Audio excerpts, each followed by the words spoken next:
Kentucky Libraries Unbound is an online service that offers access to digital media such as eBooks, audiobooks, and streaming video. Over 100 libraries in Kentucky are part of this service and provide access to their patrons free of charge. If you're not sure whether or not your local library is part of Kentucky Libraries Unbound, you can check with your librarian or click here where it says Member Libraries to view a full list of libraries that are part of this service. In this tutorial video, I will show you how to log into your account, how to search for and check out items, how to place an item on hold, how to download an ebook and open it using Adobe Digital Editions, and how to return items. As you can see from the homepage, Kentucky Libraries Unbound has a lot to offer. However, title availability and selection will vary depending on which library you're a member of. So first, you'll log into your account. This can be done in one of two ways, either by clicking Sign in the top right corner, or clicking the account icon in the menu bar.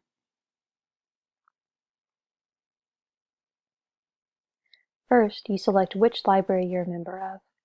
I've set it to remember my login information, so by default, my library, as well as my card and PIN numbers are filled in for me.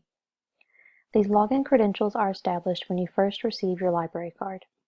If you're unsure what either your card or PIN number is, you'll have to contact your library.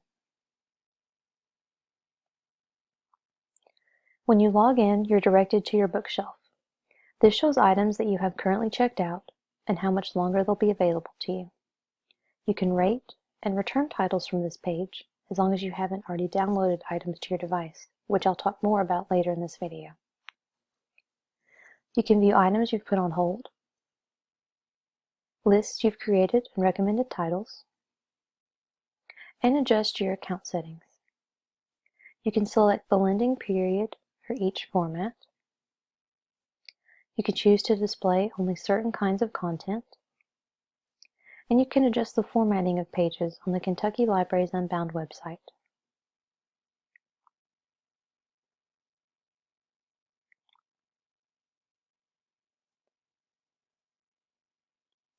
Going back to the home page, you'll see a variation of what you saw before you logged into your account.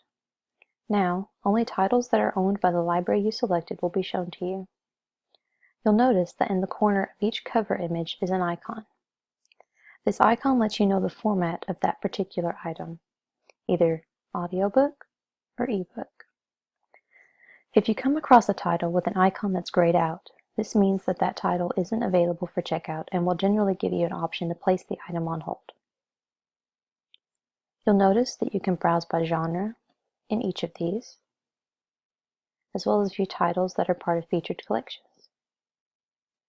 You can search for items in the search bar by title, author, or ISBN, or you can use the advanced search page, which has a number of other options you can use to narrow your search, as you can see here. Let's say you were looking for a specific title, Harry Potter and the Prisoner of Azkaban, for example. When you search for this title, you see that the library owns both an audiobook and an ebook version, but both are currently checked out. So you decide to broaden your search to the entire Harry Potter series.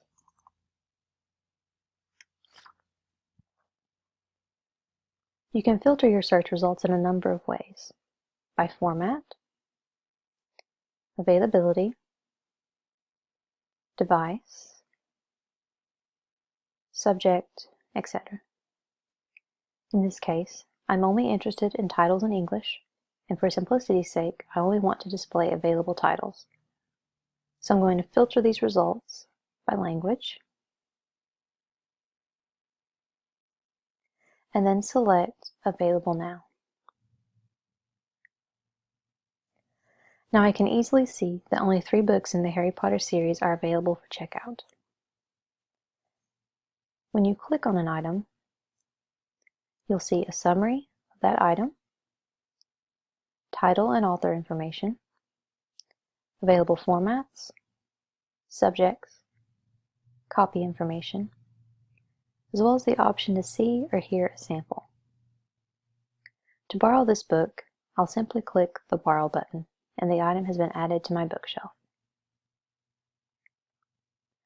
Unlike this book that I have checked out, I see that I can't read Half-Blood Prince in my browser, So to access content in this book, I'll have to download it. If you use a Kindle, you'll choose the Kindle book format from the Download drop-down menu. This directs you to Amazon, where you will download the ebook using their website. If you use another device, you'll have to download the item as an EPUB file, as that is the only other option available. And then you can transfer this file to your device using a special app or software. As you can see here, once you download a title, you'll have to return it using the software you use to download it to your device. This will vary depending on what kind of device you use. The constraints of this video prevent a step-by-step demonstration of how this works on every available device. However, I can show you how to do this using Adobe Digital Editions. You'll click to download the item.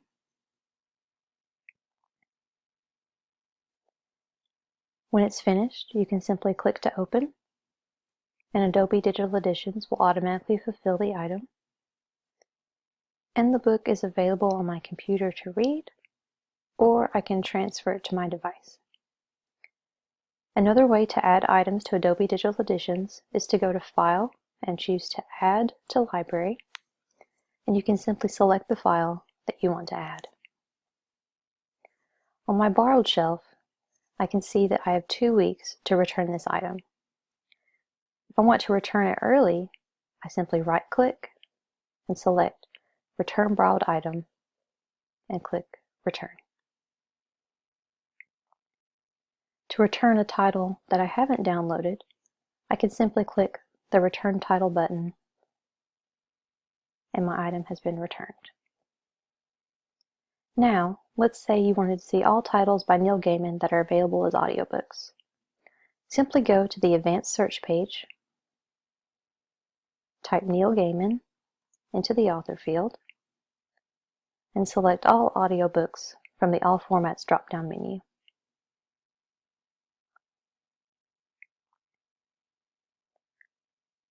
It looks like most of these are checked out, so let's put one on hold. When you hover over an image, you can place a hold by clicking this button, or you can click through to the title page for more information. When you place a hold, you'll be prompted to enter your email address so you can be notified when the item is available. You can also choose to automatically borrow this book, which means it will be added to my bookshelf as soon as it's available for me. Going to your holds page, you can see how many people are ahead of you, the date that you added the hold, as well as a number of options you have to edit or remove your hold.